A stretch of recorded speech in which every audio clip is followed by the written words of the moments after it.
इस video को लाइक करें, हमारे चैनल को सब्सक्राइब कर बेल आइकन जरूर प्रेस करें हमारी न्यू वीडियो सबसे पहले देखने के लिए।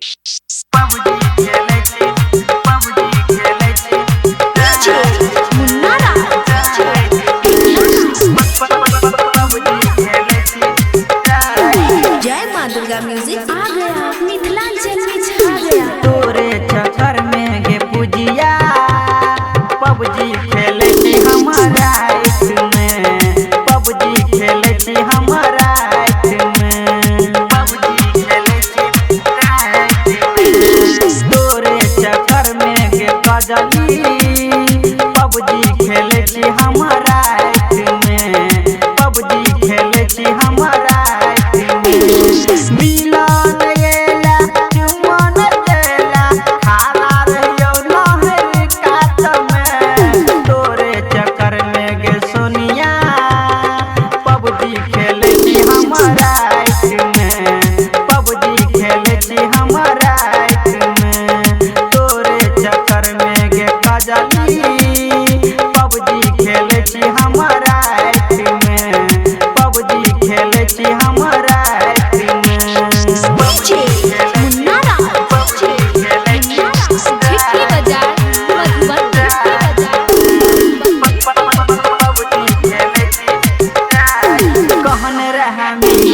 साँझे के टाइम में खड़ा रही गलियो हम नहर वाला पानी में, खड़ा रही गलियो नहर वाला पानी में, कहन रह मिले वो साँझे के टाइम में खड़ा रही गलियो हम नहर वाला पानी में, मिला नयला नखरा बनेला खड़ा रह गलियो तोरा यास में, तोरे चक्कर में गे पूजा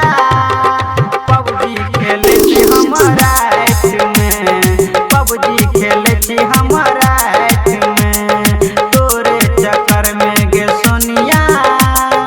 पबजी खेले थी हमारा में, पबजी खेले थी हमारा